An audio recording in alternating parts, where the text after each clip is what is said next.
I've been running for a really long time now. Not as long as Alan, but still over 2 decades, which is about half of my lifetime.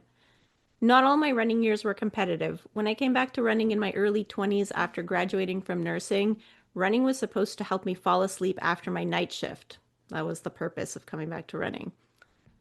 I was consistent with running, but it had a purpose to make me tired. I did eventually get back to competitive running after having done my first marathon. It's pretty obvious that if you want to get better, then you need to train. In my case, that meant not only being consistent, but also following the schedule that the coach would give us. So this meant hard days and easier days, and no longer just going for a run. So that's what ended up happening. I ran one marathon and then I became obsessed with the marathon, is basically how it happened. One of the things that I've learned is that fatigue is normal and necessary. So we would always have a period in the training cycle where our coach would say that it's actually not a bad thing to be tired because, you're building up this fatigue, and it's going to produce fitness. I was pretty lucky in that I wasn't very injury prone for the first decade or so, maybe a little bit longer of, running marathons, but I've had a few injuries since. This likely means I sometimes carry more than the necessary amount of fatigue from training, and so probably need to moderate it a little better. Maybe shave off a kilometer or two, maybe cut the reps short. But it's so hard to know the difference between my body saying I'm tired and my brain just saying that I'm lazy. And this is what I struggle with. And I know I'm not alone. So maybe today's author can shed some light on rest and how we know if we need more of it or if, we're just being lazy.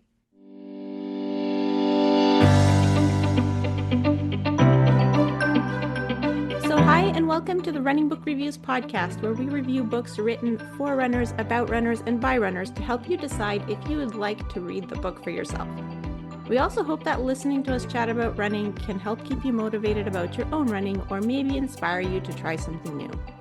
My name is Liz, and with my co-host Alan, we're going to talk with author Erin Taylor about her book, Move, Rest, Recover. Move, Rest, Recover guides readers on the practice of rest and recovery. It tries to answer questions like, why should I rest and recover?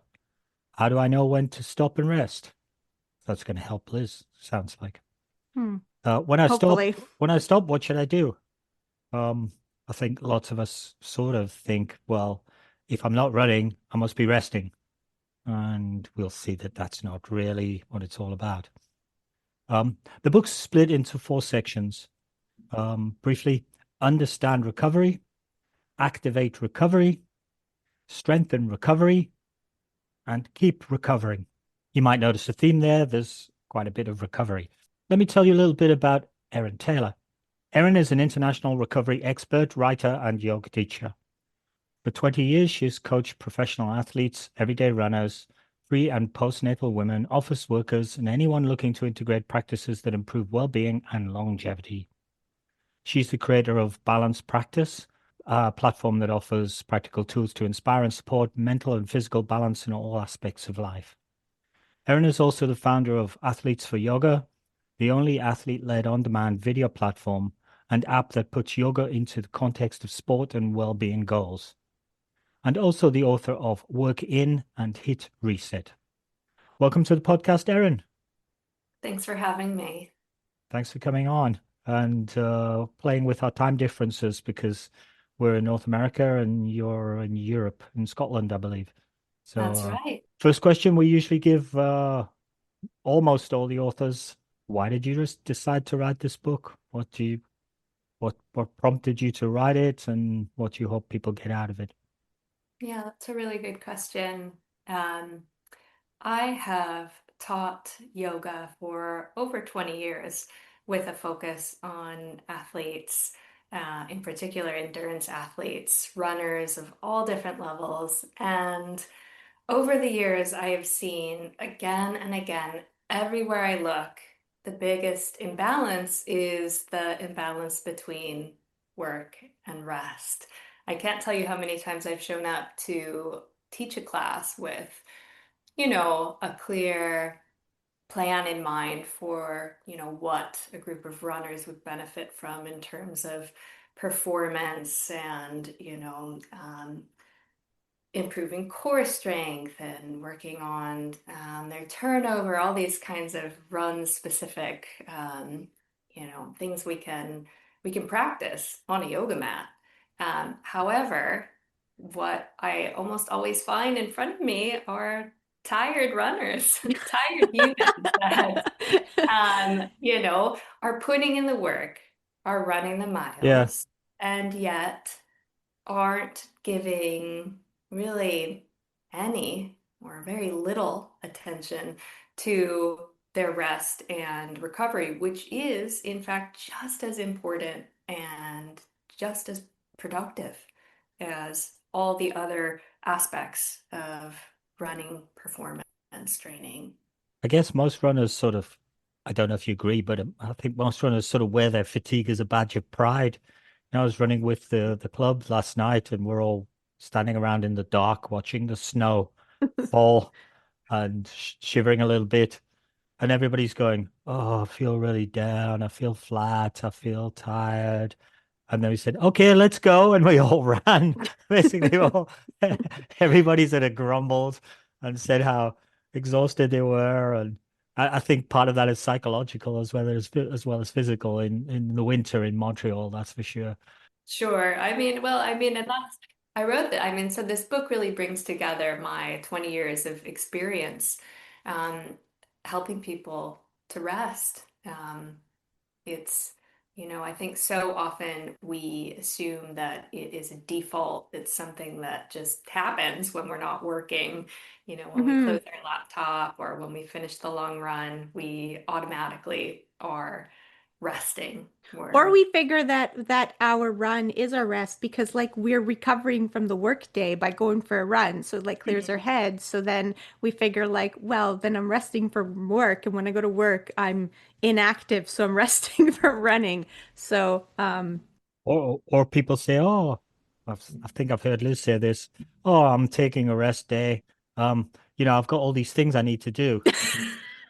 Yeah. I've got to go shopping. I've got to go and get a present for somebody. My I have to my take my dad my dad somewhere. needs ferrying around. You know, not Liz, but the kids need picking up from school that Yeah. you were mentioning. So I'll Hmm. take a rest day. Hmm. And that's our rest day. But Hmm. I don't think that's your definition of a rest day. No, writing rest day in your diary isn't enough. That's why so often, on a Monday, how often I find myself, catching up with people on a Monday and, so often people just say, how are you? "Oh, I'm knackered. The weekend was so busy. So, people then we're so quick to fill our time off, Yeah. with Hmm. what to do, which says a lot about sort of the collective mentality and this kind of urgency to always be doing. Do you take caffeine when you run? Lots of people do because it's in gels and stuff. And caffeine's legal and it's been proven to work. There's actual science that shows that it improves your endurance running performance. And there's anecdotal data from when you have your coffee in the morning and you go for a workout versus when you forgot to have your coffee or you didn't have time and you went for a workout and it was terrible. And the trouble with coffee is there's a lot of liquid just to get your caffeine dose. Yeah, so then you have to stop for the bathroom mid-workout. Very impractical. Which is where Caffeine Bullet comes in. What's caffeine bullet, Liz? It's a caffeine supplement. It's wrapped up like in a candy. So, and it tastes like candy.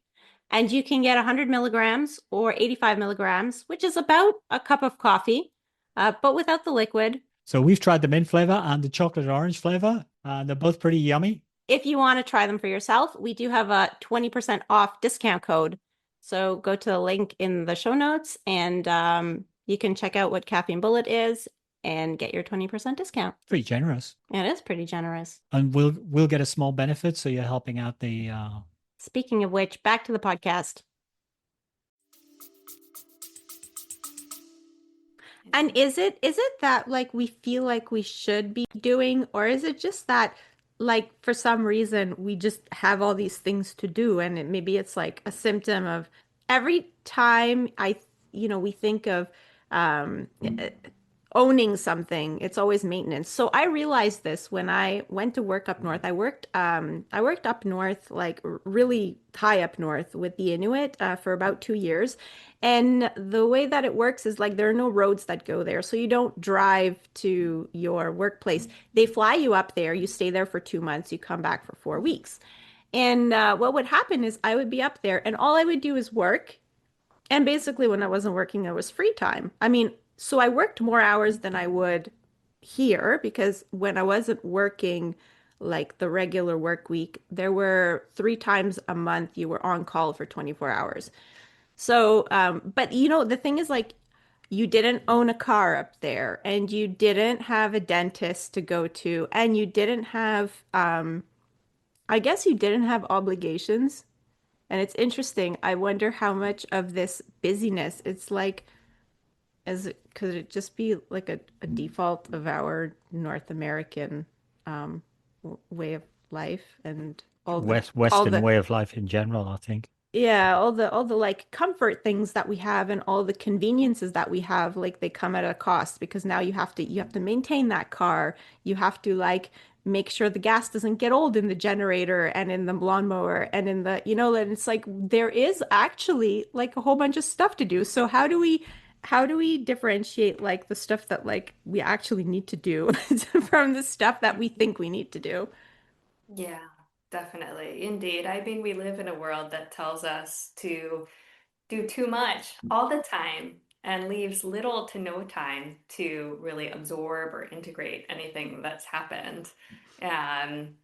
There is just such a collective urgency to be doing, and somehow we feel like if we're not keeping busy, that we are not doing enough or we're not enough.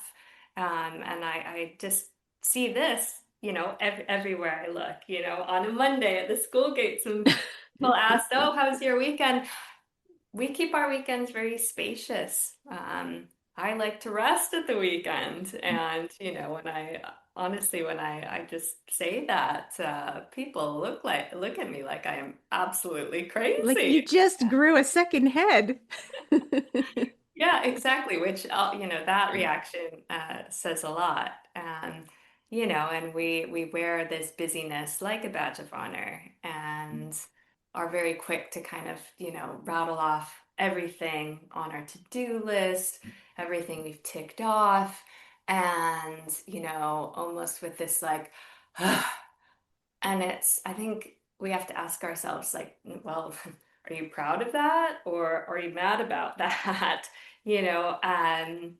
Is something that we need to really become more clear about for ourselves, and really think about what the balance looks like for us in our own lives.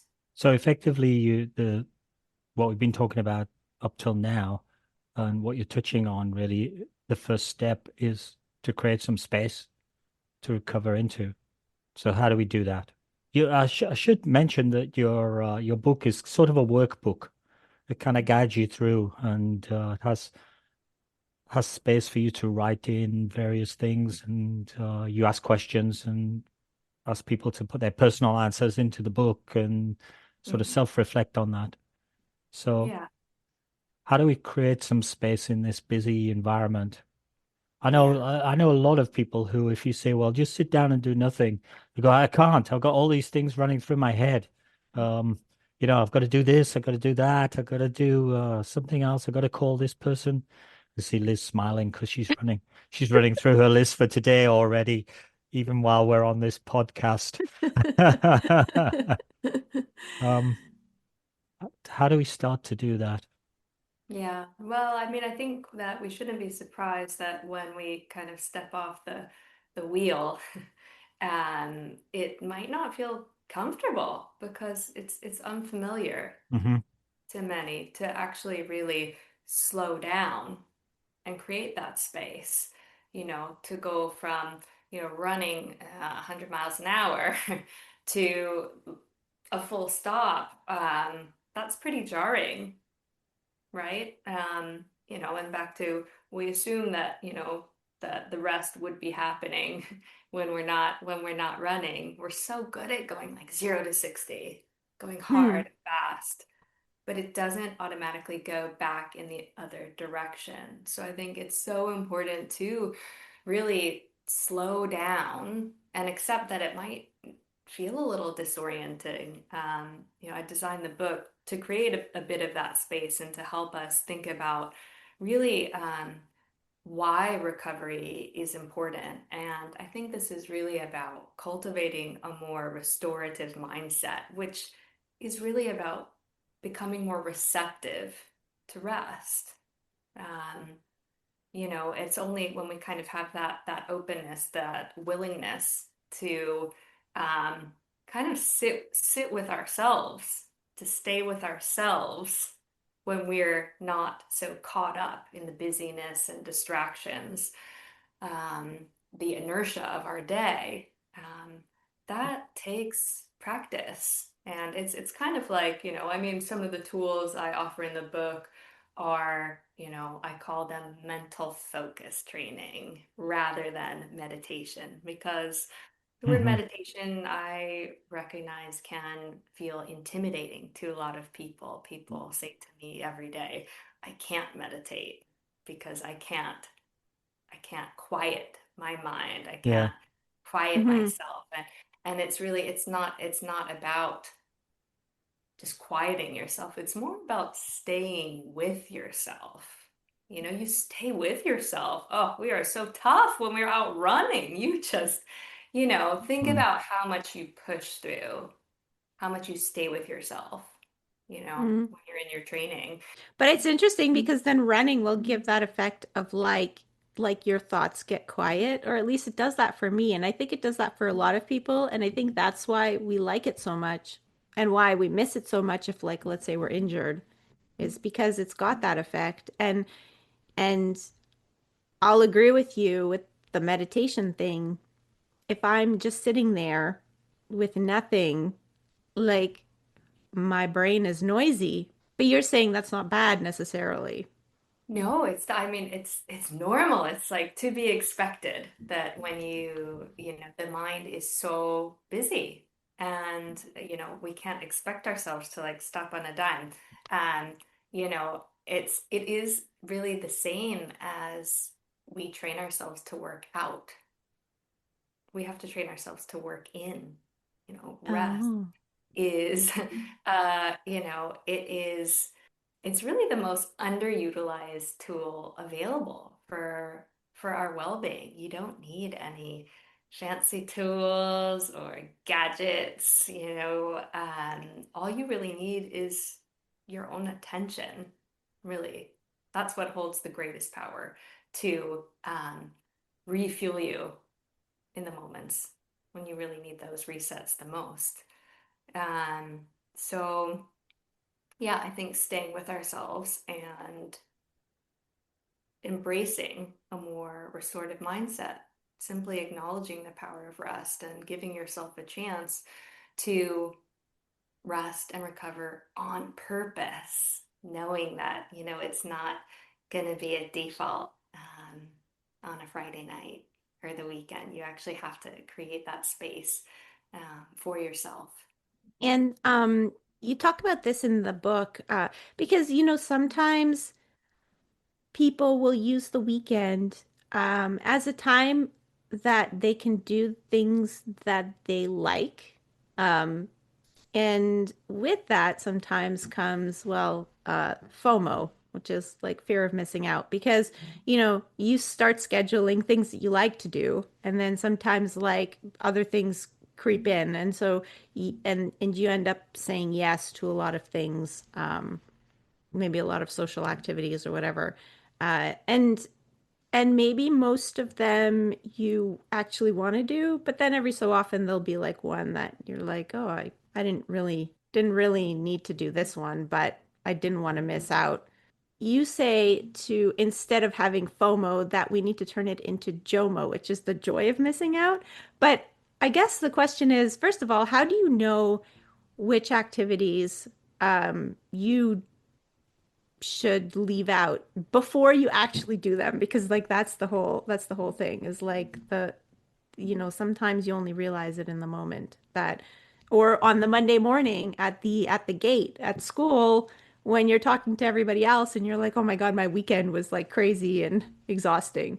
Um, then you realize that, well, maybe you could have left out one of those social activities. But how do you make that decision before you do it instead of in retrospect? No, it's hard when, when you have a lot going on and there's a lot that you enjoy doing. I think it becomes a little bit easier to make those decisions, to be more discerning and more boundaried about how you want to use your time and energy. The more you really slow down and make that a practice, and really check in with yourself and your energy levels and, be realistic about your capacity on any given day. And I think the more we honor that, the more we do feel the joy of missing out, because rather than feeling totally ragged and run down on a Monday, we actually feel refreshed and ready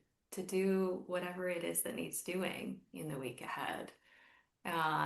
So I mean, turning to turning toward and prioritizing, you know, restorative practices.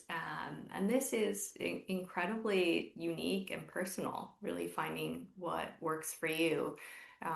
In the book, I offer, different mental and physical relaxation practices, combination of mental focus and physical relaxation, restorative yoga. And I think it's about really embracing practices like this, practices that ask for ask us to be still, ask us to literally slow down, which again, it might feel a bit uncomfortable, um, and actually give ourselves the opportunity to calm and steady our nervous system. Is the main object to be physically still or mentally still? Well, the two go hand in hand, really. Yeah, the reason I ask is, well, two things that have occurred to me while we were talking that I'm sort of reading into my own life. We said before we came on the podcast, I was telling you that my daughter is a yoga instructor, and I used to go to her classes before she stopped being an instructor. I used to go to her classes kind of as a show of support to begin with, and I had the flexibility of basically a plank of wood, having done done done soccer and running all my life. I have very poor flexibility, and so I'm always the kind of the flexibility dunce of the yoga class. Everybody's doing all these pretzel movements, and I'm like trying to just bend my knee a little bit. Um, but I actually found that it was strangely, I was hopeless at a lot of the techniques. So I did what I could. And but I actually found that it was quite sort of a positive thing. I was looking forward to it all the time, even though I knew I was gonna, be the useless kid in the class, which I'm not sort of used to being because of the mental aspect. So I was doing the physical thing, but it was more just things like arriving in the class and putting your mat out and sitting on your mat and just being still. Or at the end, I've forgotten what the yoga term is, but at the end, they always had this sort of lie on your back like you're dead in your coffin. And Mm, I think the translation is corpse pose. I right. forget what it's called. Um, Right. but I Poor found this. Erin, we're just like massacring the I yoga found, practice, I and found she's found kind this. of like trying so hard not to just shake her head We're trying to disbelief. we're trying to bridge between runners and rest of recovery here. But I found that to be absolutely, restorative. You Mm. were very, very present, um, and quite still, but you were doing an activity. which was stretching and whatever. And so I didn't have to find some extra time in my day to, I don't know, sit still and try and be present. Kind of feels funny. But if I'm in yoga and I'm doing it, everybody's doing it, and it kind of feels like you're just going along with the class and you're learning some things. Something that I personally um, advocate, and I've said this before, is dog walking. As a runner, I think dog walking is something that I should be trying to get into training programs because it forces people to slow down and still get mobility, but actually slow themselves right down. And one of the things with dog walking is you tend to get right into your head. So you can do things like, and I do practice form techniques for movement. So, how should I be carrying my body when I'm running? I keep forgetting because I'm too busy running. Um, and let me practice that. Okay. And what I find myself doing after reading your book is saying, okay, Erin was talking about some breathing techniques. Let me try those while my little dog's trotting along behind. He doesn't care. He's just happy to be out, and Mm. he's not really interfering with me very much. And I was able to sort of, okay, so let's actually try to do that. And I'm not having to find time for that because it's built into my day. Mhm. Rather than, just go out for a walk and say, okay, I got to hustle with on this dog walk, and I got to get back and do something. You say, okay, while I'm dog walking, let me just be present and go through some of the things that I've read. Is that is that good, or is that kind of, Or is Alan just kidding himself that yeah. he's like become better at recovery? You know, that's great. I mean, going to a class, fantastic. You if you have the time and you find a class, a teacher, a practice that resonates for you. I find it interesting, over the years how often people come to a class and, afterwards everyone feels great, everyone's happy, feeling good, feeling relaxed. And then a whole week goes by and they turn up at the next class and literally have not done anything since the last class, haven't done any stretching or restorative practice since then, and they're feeling a bit rubbish all over again. And it's really about creating a practice, and that doesn't mean just you know going to some class a week. You will get so much more out of a short practice daily as it fits into the natural flow of your day. As Alan was just saying, what I'm talking about are these almost like micro gestures that we can make to ourselves anytime when you're out walking your dog, focusing on your breathing, um, when you finish your workday, closing your laptop, and just taking a few minutes to make a more conscious transition between your work and your rest.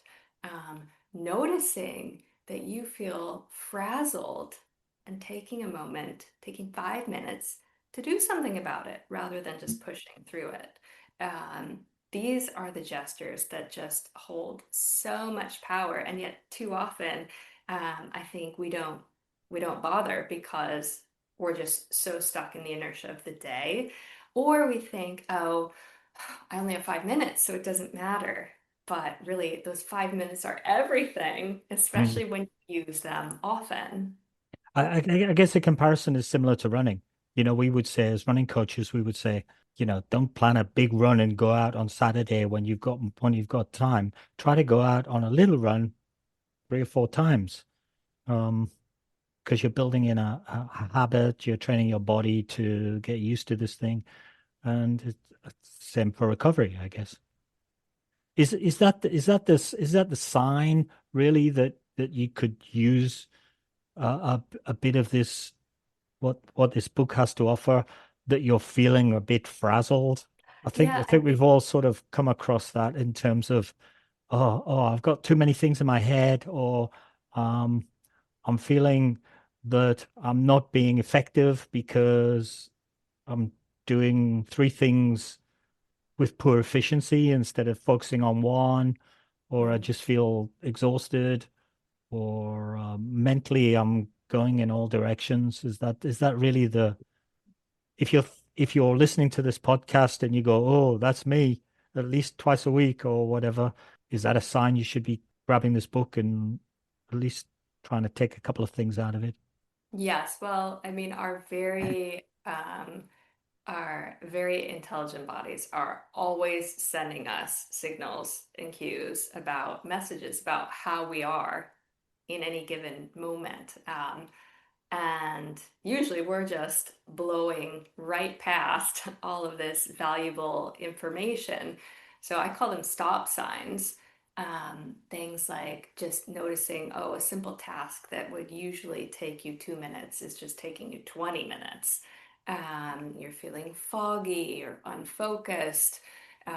You are just feeling short-tempered, a little bit agitated, all these little cues, these little things that we can notice that are basically all of our systems signaling to us that it's time to pause. It's time to stop and rest. And again, that doesn't need to be an hour-long nap. That could just be a short 2 to 5 minute refresh wherever you are. And so similarly, you can use your body to, I guess, get into the mental space of recovery.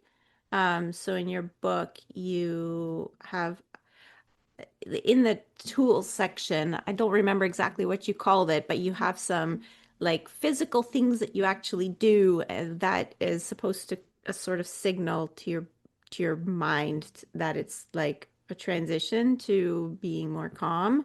For example, the legs up against the wall. What, how does that work? And does it work right away? Or is it one of those things that, like, again, we have to practice kind of like every other physical skill, I guess, or mental Mhm. skill? Yeah. I mean, there are physical shapes, postures we can put ourselves into that are very calming. They're relaxing for the body. And as our body relaxes, it signals to our nervous system that we are safe and we can unwind and rest. So, um, really what I call the boss of all of these postures is legs up the wall. Exactly what it sounds like, lying down and putting your legs up the wall. Which is great. You don't need anything other than a wall. You could even do it with your legs sort of bent over a sofa or a chair, which just really recirculates, blood and any excess fluid in the legs. Fantastic, especially after a run or hard effort. Gives you a little hamstring stretch, relaxes the feet, relaxes your back. I could just go on and on. It is just like magic. And it's one of these postures where, um, we make the shape and we stay with ourselves for a few moments. I recommend really, it's great to stay for at least a good 5 minutes if you can, or up to 20, really, just however much time you have available. And we make the shape and then we feel the effects after. I think oftentimes we might get into some sort of Yeah. rest stance, and the mind is busy and we feel like, oh, this isn't working, and maybe even we're becoming more tense because we're thinking about our to-do list and the things we're not doing, and we feel like this is a waste of time where it's not working. This is, again, that's where you know the mental practice comes in, staying with yourself and then feeling the effects after. We practice and then we feel the difference. And then that difference that we feel, however subtle it might be at first, that is really what motivates us to continue and to practice more and again and gain more of the benefits. All right, so I'm gonna admit something. So I do this legs up the wall E- pose, Except except you'll be except reading a book while you're doing it. yes. I I know think you. I've seen you do that. and then sometimes I'm reading the book, and then like my back is numb, but like I'm like in the middle of a page, so I just keep reading, I keep reading. Then I end up on the next page, and then meanwhile, like my whole yeah, everything just starts to get numb and uncomfortable, and so I end up then abandoning the post. I think I do it too long. I feel like we're in confession, Erin. Yeah. Recovery Yeah. So I confession. think I'm not really doing that right, am I? Yeah, no, you know what? I'm with you on. I usually, before bed, I read, my son and I, we put our legs up the wall together and read before we go to bed. And totally fine, but obviously still paying attention to how your body is feeling because you usually you will hit a point where okay, this is not feeling comfortable anymore, which would be the prompt to move on. Hmm. For And me, it's but more like a rude awakening. All of a sudden, I'm like, oh man, I lost feel track, well, maybe that's a sign of a good book you've got in your hands.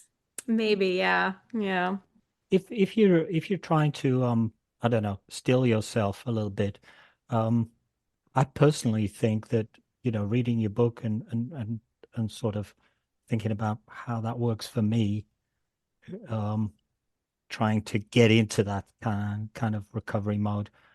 I personally feel that kind of thinking about your breathing and working on your breathing is a good way to transition yourself to stillness because generally people who are not practiced at this, I am one of those people, generally people who are not practiced at this find it difficult, that don't know how to do it, and you can't just switch it on. It's not a you can't flick a switch. It's a learned practice. And I'm thinking, okay, so if I'm a beginner, how do I start?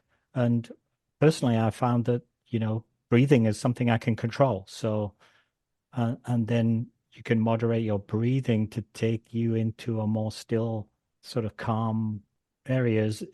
Is that good? Is breathing sort of a good intro? If not, Absolutely. how do we practice? Absolutely. Tell Well, people how they should breathe then. well, your breath is your most powerful and accessible tool. It's always with you. We're always breathing, usually not particularly aware of it. But focusing on your breath gives your mind something to, anchor to. And the simple gesture of lengthening your exhale has a profound calming effect on your nervous system, signals to all your internal systems, again, that we can settle down and relax. We're safe. We can be at rest now. So, from a restorative perspective, lengthening your exhale is a great place to start. And this could be as simple as the practice I suggest in the book is simply inhaling to a count of 4. So your mind has the counting and the breathing to focus on, and then exhaling to a count of 6. And doing that for a few rounds, and then you might extend your count and make it a little bit longer as your breath capacity allows. So, and then you're not left there with your to-do list or this or that. Mm. That gives us something to focus on and to tangibly really feel. After a few rounds of that, you can feel yourself calming down, Hmm. usually. Definitely. Because So I think if you say to me, just be still, like what my mind's going, well, what does that mean? What does that mean, be still? So I think if you start with the breathing, that's something that, you find at the end of it, you're a bit more still. It's an entry point, Yeah. really, an accessible one. Yeah. so you mentioned the to-do list, and I've heard things like, set set a reminder every, I don't know, every hour to do breath work or meditation, or set like a daily reminder for meditation, or you have these like journaling apps that will remind you every day at a certain time to do your journaling. And in the book you actually specifically say don't let rest become like a to-do on your to-do list, but it almost feels like it has to be that way so that it gets done. But then I guess we're not really getting all the benefits.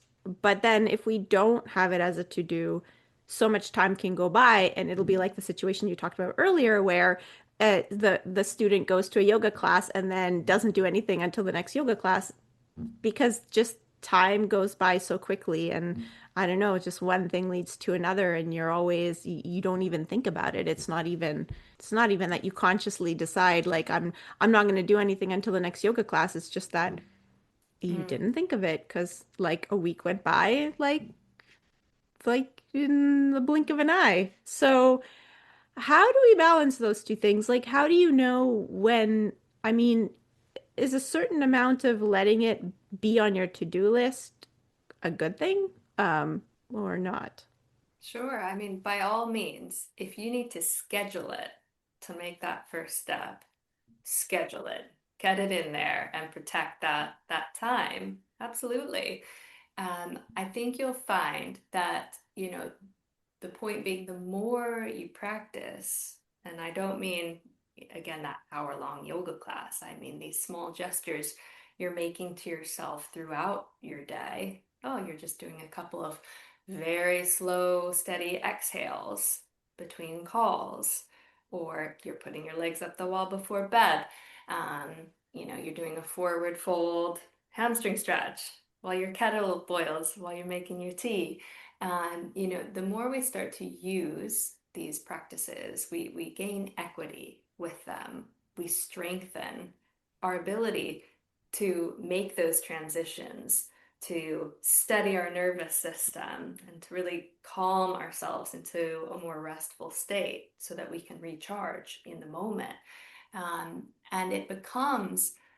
rest becomes sort of the natural flow of your day rather than these extra things to do. It becomes a bit like, brushing your teeth. You wouldn't not brush your teeth, would you? It Nope. becomes something that is just, oh, well, I know that, oh, I'm in a transition. I'm going to take some deep breaths. It just happens. You don't have to, you know, have reminders in your phone. But by all means, if you find it helpful to have those cues to help get you started, go for it.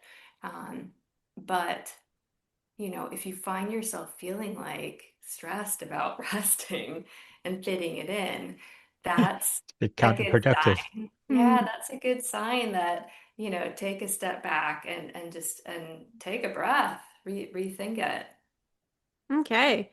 And like for runners, because runners usually we're running maybe we're running anywhere between three and six times a week, maybe. So it's like almost every day.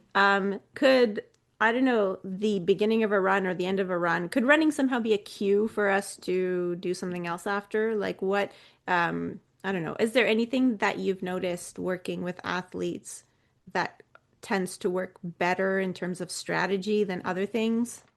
For runners in particular, in terms of creating their practice. Yeah, or anybody who's active, like doing an Mhm. active exercise.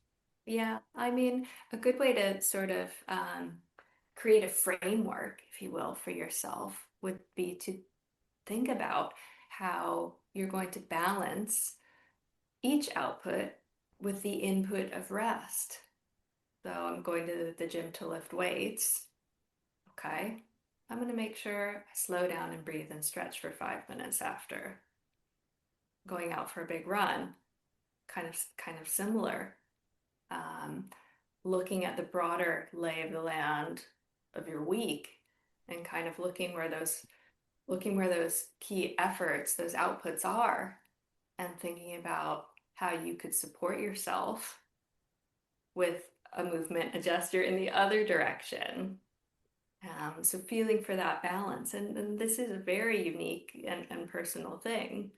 Um, but thinking about how that balance kind of works for you, knowing that it's really taking that time to slow down, that ultimately supports you and refuels you for those main events. In your book, I think you take trouble. Maybe you can tell us whether you do or not, but I think you take trouble to un unjargon unjargon the dialogue. Um, you said earlier that you don't touch much on the word meditation, because you don't want people to go, "Ooh, that's a box that I never go near." Mm. That's for those granola people, or whatever. But Right. often jargon terms can be off-putting to people. Whereas if you talk about daily activities, etc., um, everybody can identify with it. But there was one term that I hadn't come across that I noticed in your book, a term, I'm reading it off my notes here, interoception, Mm. um, which seems to be the sort of process of not thinking about stuff, but more just noticing that stuff is there. If that's right. I mean, can you explain to me more about what interoception is? Sure. Yeah, this is really your more of your felt sense of how you are. Um, it's kind of a shift from thinking to feeling. Um, and this, especially as runners who we really live in our bodies, um, to get out of the thinking mind and to really, um, it requires a slowing down to make this shift and feel where you're holding tension in your body. Noticing actually what does tension even feel like? Maybe what words would you use to describe tension?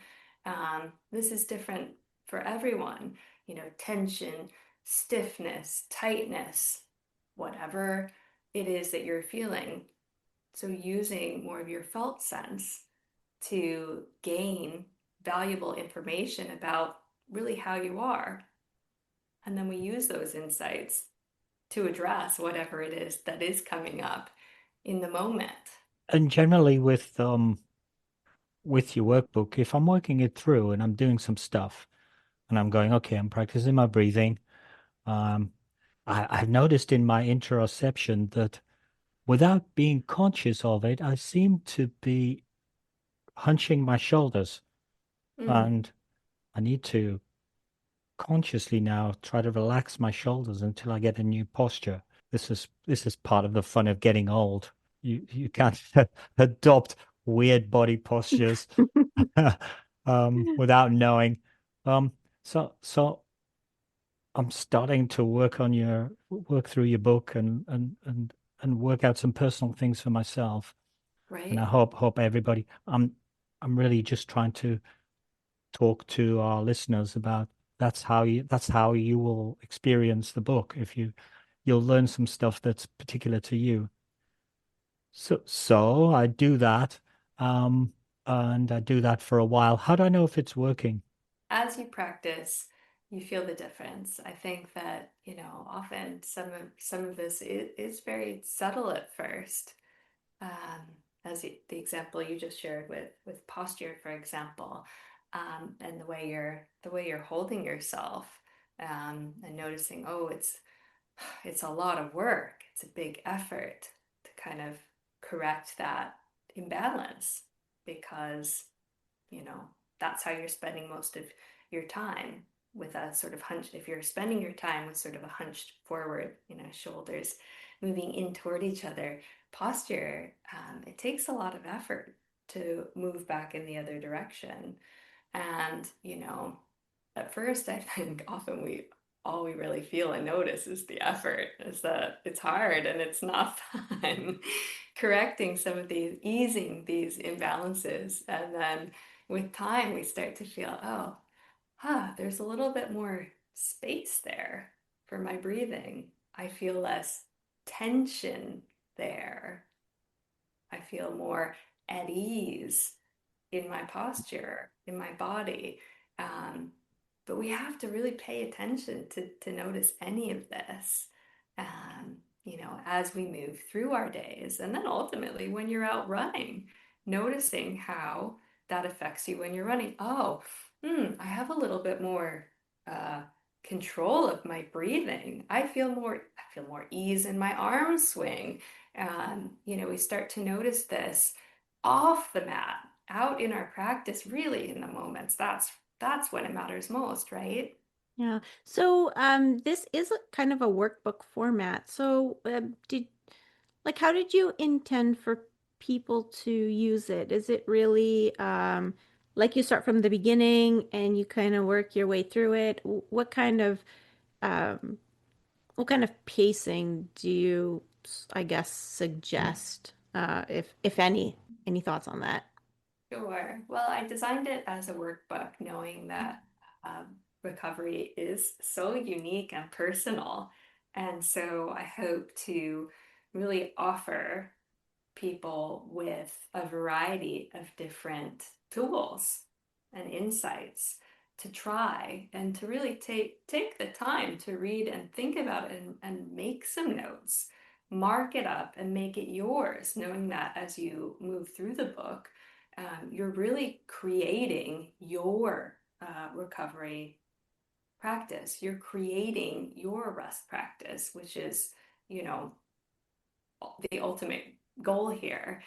So it is choose your own adventure. You can sit down and read it cover to cover if you like, and then kind of work through the sections, um, trying the practices, making notes.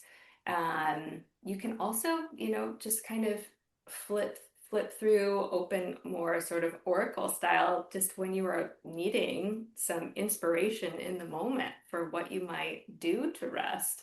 There are sections in the book that speak to different scenarios. For example, quick resets. I offer sort of these micro gestures, small things we could do anytime, anywhere.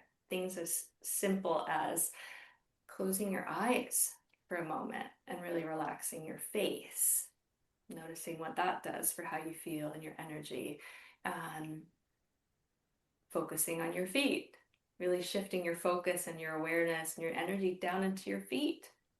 Noticing, that has a calming, grounding effect to it. So some of these simple things that you could do anywhere, even at work, even on your commute, to support yourself moving through your day.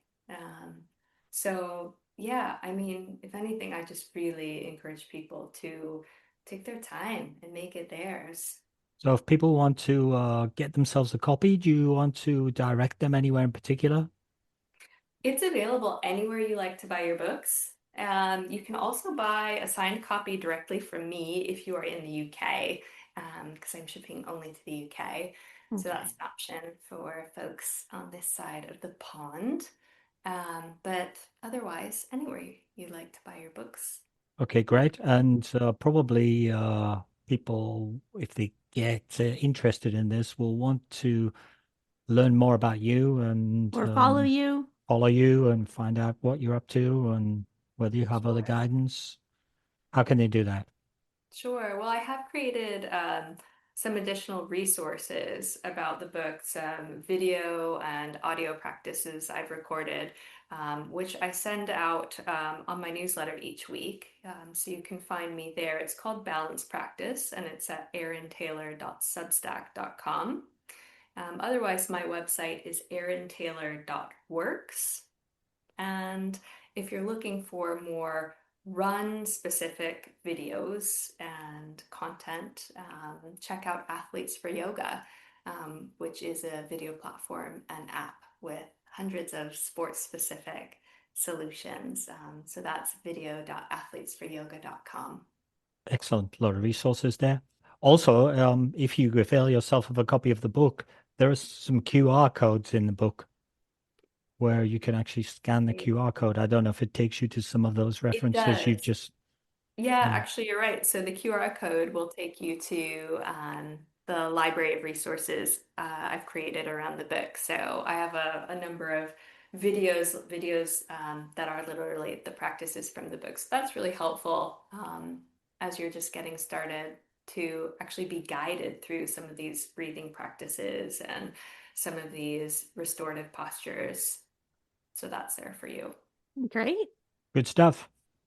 Cool. Well, I hope you enjoyed the book. I hope you find it really useful. Hope you rest easier. Yeah, for sure. It's runners, I think we're very much like we like training books, Yeah. inspirational books about people doing really hardcore things. And, this is, I guess it's one of those things like a lot of books talk about recovery in, a a chapter that is sort of like you have the whole book about a topic and then you have like the everything else chapter and sometimes somewhere it's in the everything else chapter. So it was actually quite different to be covering a book that's dedicated to practicing recovery, I guess. So Hmm. yeah. So I Yeah. think I think it'll be helpful. No, I get it. It's not, I mean, recovery is probably the least sexy topic for athletes, and also just the most needed, really. So yeah. I think Uh, runners have started, saying, okay, if I'm going to be a runner for life, I need to support myself around my running. Hmm. Um, and we see that increasingly nutrition becomes a natural consequence because you're thinking, I should be healthy and I should be fueling my training. So you get into nutrition, and then as you get older, it becomes more and more critical that you do strength training to support your injury prevention and your dangers of muscle wastage. So runners have started to, I think, embrace very strongly the add-ons um, associated with having a running lifestyle. And I yeah. think if you come to recovery and you talk about active recovery, here's something that you can add in, you can begin to add in a small way that's not going to cost you a lot and that you're currently not doing, and therefore it's moving you Mm, forward. And I think that's a good way to look at it. Absolutely. And yeah. just like running, it might just save your life. Mm, indeed. It Yes, it works. That's an extreme statement, but not only does it work for your running, it works for your living, it um, does. which is Yeah. cool. Yeah, it's very cool. Well done. And thanks so much for having me. Well, thanks for the book. Yeah, thanks and thanks for coming on and meeting with us and chatting with us. It was great. Yeah, absolutely. Well, I'm gonna do so part of my personal rest routine is always before I go pick up my kids, I have a 15-minute rest break to transition myself. So I'm gonna go do that. That's very And cool. Fantastic. So yep, you practice what you preach. Christopher's present. I Chris, do. Yeah. Yes. And do you know what? It changes everything. It just yeah, it's present game your best changer. self to the children. It's good. Yeah, you really need that trend any part of your day, all aspects of life. Like, we've got to create that sort of that that movement between things for ourselves. And I think that it would never occur to most people that Hmm. actually Mm, like rest can yeah. create that bridge. Yeah. I think the thing that you say about the transition, I think some people realized it with the pandemic and everybody working from home. Because that was one of the things I think that came up, at least I'd heard it on the radio in one of those talk shows where they were saying, you no longer have the commute home, which is like your quiet time or when people would, I don't know, listen to music or podcast or whatever, and they would commute. And they didn't have that anymore. So it was yeah, Mm. Yep. that was something that I'd heard about. Should we do our summaries? Sure. Me first. All right. Okay, so Move, Rest, Recover by Erin Taylor, a workbook. It actually says it's a workbook on the front. First of all, the book itself is calm and friendly. It's sort of even holding it in your hand and looking through it has a calming effect. It's pale blue on the cover with the legs up against the wall posture visible to you. And even when you look inside, it's not written in harsh font. It's written in sort of a dark gray. It's not really black. It's sort of soothing. Um, and it has space for notes and little scribbles and things. So the book itself sort of embodies a sort of calm recovery process. There are regular recaps in the book, so it takes you through some stuff and then gives you a recap, which is pretty good. It gives you the essential details that you should be focusing on. We talked very briefly just there about the fact that there are additional videos and resources on top of the book via a QR code, which is inside there. So you can just scan that with your phone and off you go. I think it's a great reminder of how you can do something, however small, that can start a practice to improve your recovery. For me, it's, as you heard, it's sort of posture and breathing, and I'm sort of fitting that in around stuff. I'm not making a schedule for recovery. I think that sounds a little structured, and it's just something I'll forget if I or ignore. That sounds something like something I would do. Um, If you want to yeah, get it done, you need a plan. yeah, that's right. Yeah, my approach these days is if you want to get it done, you have to build it into your lifestyle in a small way. It's not specifically a running book, but it's a great support around running. And I think all runners could benefit. I guess I'll just add to that I like the emphasis on recovery being a practice, meaning that you don't need it to be perfect. And the other thing, we didn't really get into it in the podcast, but in the book, Erin mentions a lot that it can change with time. So, you're not the same person today that you were like 3 months ago. So maybe Mm. your practice needs to evolve. Like maybe what was working 3 months ago doesn't work anymore or doesn't fit into your schedule or never gets done. So you can try a different technique. There are lots of practical tips, and there's this idea of micro rest, which means that, everyone can make time for it because micro rest is really what it sounds like. It's like a teeny tiny little rest. So, sort of like, I guess, getting out of a meeting, taking a deep breath before going into the next one. So it's not like, you're not taking a 15-minute break or anything. You're kind of just acknowledging that, you're Taking a transitioning pause. to Yeah. a different environment. The workbook style means there's not really that much reading to do. It's more of a thinking book, I guess. So yeah, I mean, obviously, we read it because that's what we do, but it's really what you can do is like you do a little bit of reading, you do the exercise, you do a little bit of reading, you do another exercise, or like Erin mentioned, you can dip in and out of it. So it's kind of um, a good kind of book. It's also got this small form factor, which means that it's kind of like meant to keep handy. It's kind of small. You could put it in your sports bag or have it on your night table beside your bed, or yeah, just My kind sports of bag's carry it with getting you. pretty heavy these days with all the It books I'm carrying around. it is, isn't it? Yeah. Well, okay. So yeah, depends how many books you have. But yeah, all in all, it was, it was enlightening. Good stuff and something different. So it's nice to do something entirely different. Yeah. And I mean, it is something that I think most of us don't really think about. But what we do think about is,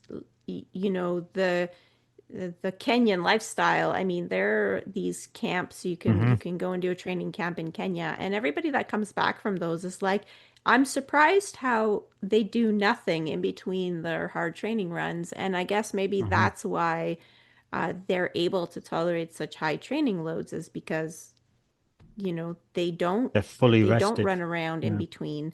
They kind of they run and then they're just kind of like lie around and drink tea and chat and play games and things like that. So maybe this this is not exactly the same. It's not um, completely removing all of your responsibilities and just resting in between your workouts because it's maybe not realistic for most of us, but it doesn't mean that you can't sort of have some of the benefits. Great stuff. Outro time. Hmm. Do you want me You're to do the up. outro? Okay. Sure. Otherwise, Th- people will give us 1 star, Thank you for or I'll start, end up giving us 1 star by accident. start again. Did we tell everybody how we got a 1-star review? Okay, well, we might as well because nobody listens. Like they've all tuned out at this point. They do listen to this. Only because they have mittens on, so they couldn't Tell the like fast listeners, forward tell the the. listeners how we ended Oh, up all getting a right. 1-star review, So we Liz. ended up getting a 1-star review on Apple Podcasts because here I was. We were at breakfast, and I was showing a teammate how to go and leave us a review because she said, "Oh, I really want to leave you guys a review, but I don't know how." So I went into her Apple Podcasts and then I showed her how to click the stars at the bottom. You were sort of reaching over the table, sliding your finger across her phone. Yep. And I didn't really notice it, but one of those stars ended up, staying there. She didn't leave us. She wanted to write the reviews. Like she wanted to actually write something. So she said, I'm going to do it at home now that I know where it is. Um, and I think when she got home, like she could no longer see it because what ended up happening was that I tapped 1 star. And so it saved that as her review for the podcast. And so then she no longer had the ability to like there was no longer the option when she went into the spot where she was supposed to go to leave a review. Anyway, and then on our end, Alan is panicking because I'm going, here oh, we got a 1-star review. See all that banter you do at the end of the podcast. You've persuaded somebody to give us a 1-star review. Then meanwhile I it was thought, me. hang on. I think I know where that came from. Sorry. I'm sorry, Alan. It So won't it happen again, I promise. turns out that Running Book Reviews with Alan and Liz was given a 1-star review by Liz. Okay, so there you go. hmm We persuaded our friend to undo her 1-star because she didn't realize that it was on Well, her then phone. I had to go click in her phone again to find out how to get rid of that review. So anyway, it won't happen again. So let's give you the proper instructions. Thank you for listening to another episode of Running Book Reviews. A big thank you to the publisher Villa Press for providing a review copy of the book. Villa Press do excellent books, and they're always quick to provide us with copies. Thank you. A big thank you to Erin for spending time with us today from across the Atlantic. She's in Scotland. If you'd like to leave us feedback about how we can improve the podcast, or want to just leave us a 1-star review like Liz does, there are various ways of doing that. On Instagram, we are Running Book Reviews. On Facebook too. And on Twitter, we are reviews_running. I think increasingly we're going to be focusing on Instagram. So that's the best place to look for us. Please follow us on social media or just subscribe to Running Book Reviews on your favorite streaming platform. If you've been listening to us for a while and you'd like to help us out, please spread the word about our podcast. Tell your friends, share a link, mention your favorite episode with your running partners. Try and get our listenership up a bit. You can leave us a review on Apple Podcast. Be careful with those fingers where you put them. You can also rate us on Spotify out of 5 stars. We're also on a platform called Buy Me a Coffee. Go to Buy Me a Coffee, look for a creator called Running Book Reviews. Subscribe to us there. It'll cost you nothing. You can buy us a coffee, but that's optional. But you can access, whether you buy us a coffee or not, you can access all of the add-ons and little snippets and various photographs, etc. there. And if you subscribe, you'll get informed every time we post something. We don't do that very often, so it won't be a hassle for you. You won't be getting, frequent notifications. You'll get an occasional notification. That's all today from Running Book Reviews. Bye for now. Bye.